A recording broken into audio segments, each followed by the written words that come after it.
Broadcasting from Studio 202 at the Springett Technology Center in Navasota, Texas, it's NOV Live. Now, let's start the show. Hello and welcome to NOV Live. My name is Shelby Dumaine and I'm your host this morning. We have an excellent show planned for you today. We're going to be meeting some of the movers behind the shakers, and you'll learn a little bit more what we mean when we say that.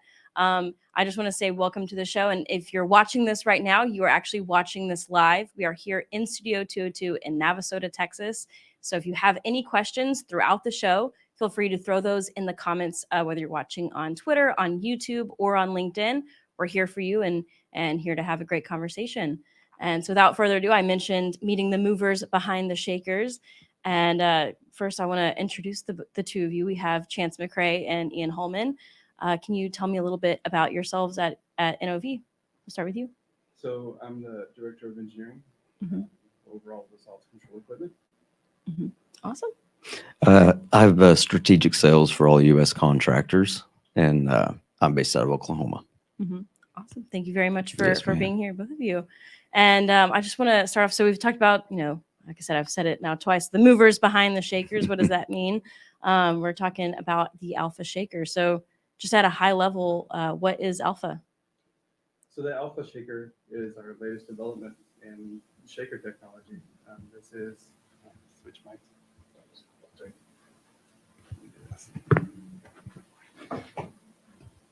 There we go. So the Alpha Shaker is our latest development in shell shaker technology. It is our single deck shaker that we're using and to hit the market and move forward. There we go. It's a high performance, high capacity shaker that's able to achieve dryer cuttings. We started this project about 2 years ago, and we started with the voice of the customer, reaching out to the operators and the contractors to find out what they liked about shell shakers, what worked about shell shakers, and areas that we can improve on. The King Cobra has been the primary shaker in our market for NOV and in the shell shaker market. So we took the aspects of the shaker that everybody liked about the King Cobra, tried to find ways to improve on the aspects that they didn't like. So we started looking on improving the capacity of it, improving the performance of it, getting higher throughputs on it, get drier cuttings, make it easier to operate, make it more intuitive, make it more easier for the hands on the rig to operate these things, with everything going faster and the capacities and everything of the drilling rigs are increasing and everything like that. So we took all of these aspects from the operator that they were trying to improve on, or they recommended that we improve on, and incorporate it into our Alpha. So it's our latest shell shaker technology. And we're going to be sharing the mic, so I'm going to be swinging it over. And like we did mention for audience, this is a live show. So, you're going to see us live problem solving. But so I wanted to talk about what, when they came to you and had a challenge that they wanted to solve. What was that initial challenge that you wanted to accomplish with Alpha? And you talked about that a little bit, but can you go in maybe a little more detail? Sure. So the biggest challenge that we were trying to solve with the shaker was just improvement of the capacity. And so we sat back and we looked at the design of the shaker. We looked at what works for shell shakers to improve that capacity. And our engineering team worked hard on this project for several years, and just trying to key in on the aspects of the shaker that we needed to focus on to improve that capacity, and at the same time get the dryer cuttings. There's kind of a crossover where you can increase the capacity, but you start losing fluid coming off the shaker with the cuttings. So how do we resolve that? By increasing the capacity, but not having the fluid loss. And so we spent a lot of time testing this in our facility in Conroe. A lot of engineering time went into this. Our team worked really hard on this. And then the second aspect of it that we were trying to improve on is make it easier for the operators, make it easy for them to use. We didn't want, the easier it is that the operators, the more likely they're going to keep up with it. They're going to do the screen changes. They're going to replace the components and stuff like that. And with the drilling industry constantly improving and drillers going faster and harder, they're spending less and less time on the shakers, or they want to spend less and less time on the shakers. They want to focus on everything else that's going on in the drilling rig to keep up with how fast they're going. And so King Cobra, like I said before, has been in the industry for a long time. It's been the workhorse, and it's a great shaker, but we needed to find ways to improve on it to keep up with the demand and everything that was happening in the industry with the drilling. And I wanted to ask too, why is it important that the shakers be able to take on more capacity and yield a drier cutting? What about that? Yeah, I can kind of take this one. Yeah. And one thing that Ian alluded to was this shaker capacity wise is amazing. So we've never had the ability to run this much flow as we are now with this shaker. And that really opens up the door to many possibilities. So you could optimize your solids control efficiency and just do a lot more things to clean the fluid a lot quicker. But right. There's always been a trade-off. It was you can have more capacity, and if you have that, you'll go through screens, or you lose G's when you get a lot of fluid and a lot of solids loading. The shaker really takes that to the next level. It performs well under heavy solids loading. Screen consumption is great, and can take on more fluid than we've ever been able to in the past. So a few things that does for the operator is, if you have, say you have 2 shakers, but you're needing to add a 3rd shaker. Well, we could replace those 2 shakers with just 2 alphas and get the same job done and have better efficiencies with your fluid. Right. You could start the screen, you could screen up finer, faster, where you were able to only screen up with 80s when in your spud. You could possibly do 140s or even higher than that, just depending on what the operator wants. There's a lot of options. So when your capacity is the main thing, HSC, of course, is right there with it. These guys designed the shaker with a novice shaker hand in mind. The industry right now is flooded with new people that are very novice, and it only takes 5-10 minutes to understand how this thing works, how to load the screens in it, how to do regular maintenance on it. It's very simple. So that's just a super key point, and it sets it apart from other shakers in the industry. Right. I'm curious. I want to make sure I word this right. Can you speak a little bit to the opportunity of kind of improving efficiency when it comes to running shakers?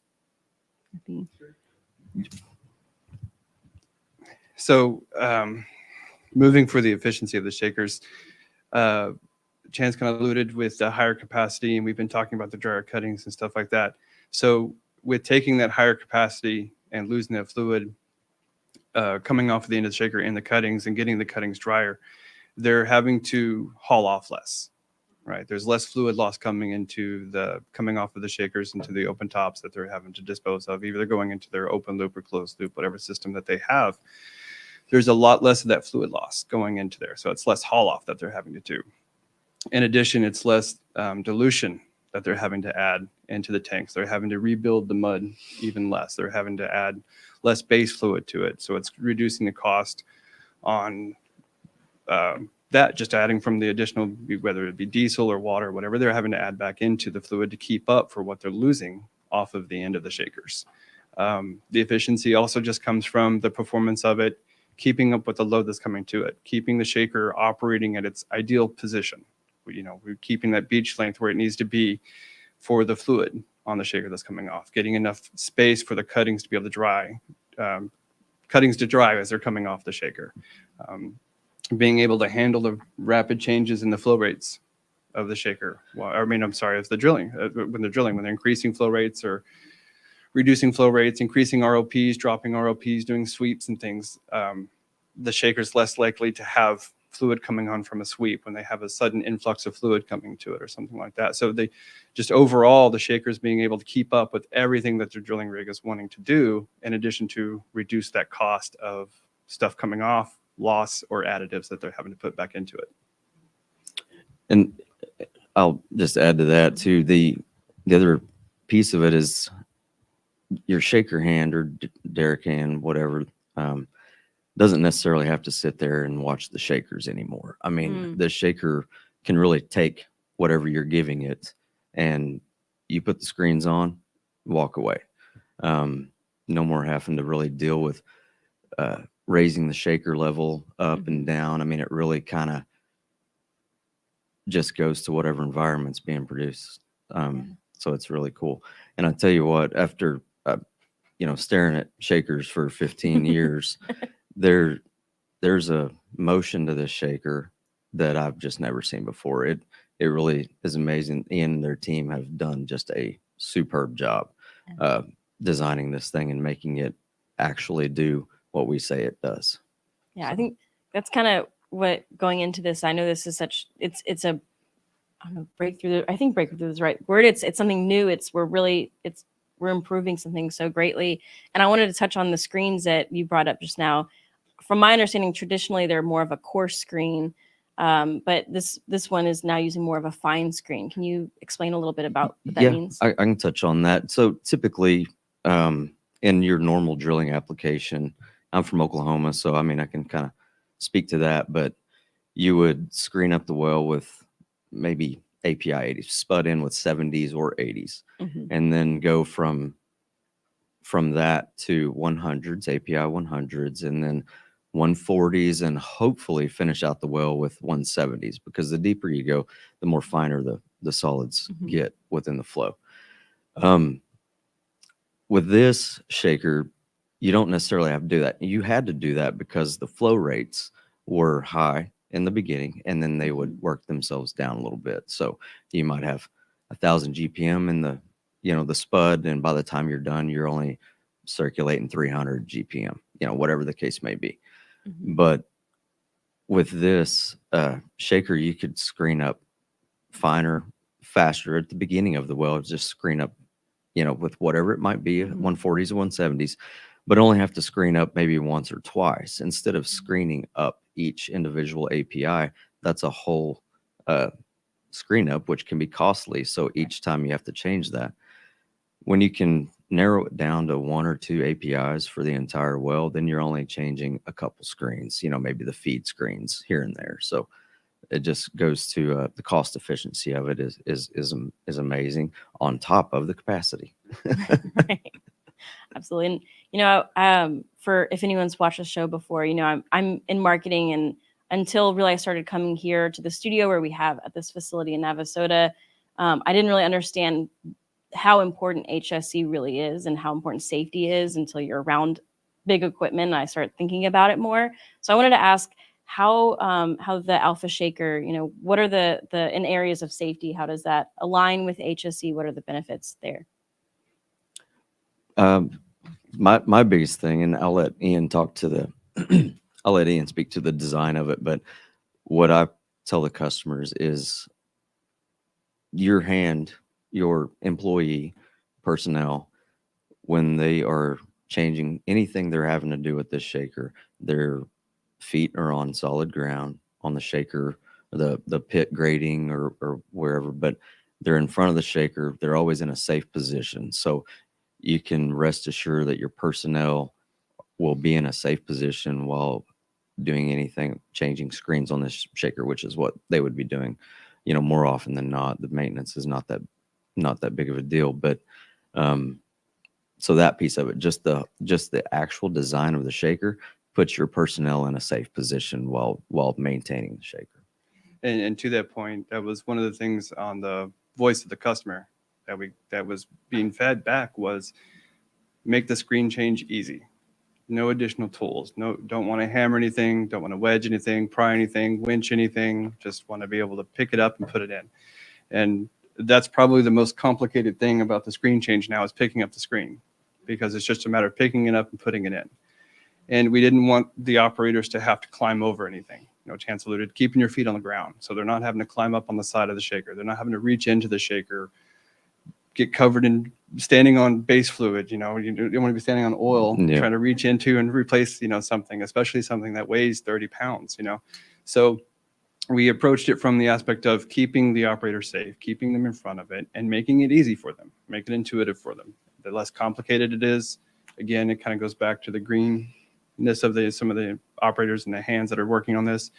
And then just pick up the screen, put it in, walk away. Push a button and walk away. You know, and then you're hardest thing to do is open the box. Yeah. Figure out what to do with it after you know. And also we wanted to do it for the maintenance of it. We wanted to make the maintenance easy for this shaker. No additional excess hardware. You're not having to climb into as hard and spend as much time working on the maintenance and as much time on the wear items, the consumables for this. Again, trying to minimize the amount of work that goes into the operation and the maintenance aspect of it. And the less amount of work that you can put into it overall, the safer it is going to be able to work on it and operate it. Steal the mic back from you. Yeah, that's really excellent. I think that goes to such a core of I think of a lot of what NOV does, but what I've seen with the shaker so far is it all leads back to, like you said, that safety and being more efficient. I mean, it's just all around. But really, it is the future of where our Yes. industry is headed. You know, automation is a big deal. The derrick hand on the rig has so many other things to be dealing with on a regular basis that the last thing we want him to worry about is the shaker. You know, if he could set it and forget it, that gives him, plethora of other time, but just a bigger amount of time to do whatever else he might need to do and not worry about that. So, I mean, it does it. Absolutely. And you mentioned the future there, and I can't help but that makes me want to ask a little bit. I'm always hesitant. I know when I have people on the show with, I can't always ask y'all what's on the future. Sometimes that's top secret, but can I ask you a little bit, what's next? What's kind of on the future for shakers? I'm not at liberty to say, but Ian might be able to. This is the platform that we're moving forward, right? The alpha is what we're trying to build on. Can't mention too much, right? But we've built this shaker and we've designed it for the aspect of moving forward in technology. This is the stepping stone into that for us. So everything that we are working on and thinking about technology, everything's trying to advance, everything's trying to be smarter and everything on the drilling rig for the operators. So this is the platform that we've started with to work with that. So we've got, we can Shaker Hawk remote monitoring capabilities that we can include on this. It's an add-on feature for it, but this when we, again, going back to working on this for years now, this has always been the forethought of where we're going to take it. What's the next technology? So first we wanted to focus on getting the best running performance shaker that we can. And then from that, how do we keep growing and moving into what the drilling industry is moving into right now? I think you really need to have a consistent base to work from, right? So if you get that base right and it's consistent and you don't have to worry about it, then you can just build off of that. And I think the possibilities are endless, especially with the amount of technology that NOV puts into things, and it's going to be amazing. It's going to be interesting. Absolutely. I was going to say, I think it's aptly named Alpha. I've gotten that sense that it really is. It feels like it's a leader in all these different areas. Absolutely. That's exciting. Well, I wanted to say thank you both so much for coming on the show today. This has been really excellent. I've learned a lot about Shaker. I hope our audience has learned a lot. And so I want to thank you both, Ian and Chance, for coming on the show. And I wanted to speak to our audience really quickly. If you were watching the show, if you have any questions on Shaker technology, be sure to reach out to us. You can reach out to us on the show at social media at NOV.com, and we will get you in touch with the Shaker team. And so thank you for joining us today. And I want to also thank our incredible production team. We have a sister duo on production today, Stephanie Shear and Christine Supervie. So thank you so much, as well as Laura Marfil for joining us today, and everybody watching. And we will talk to you next time.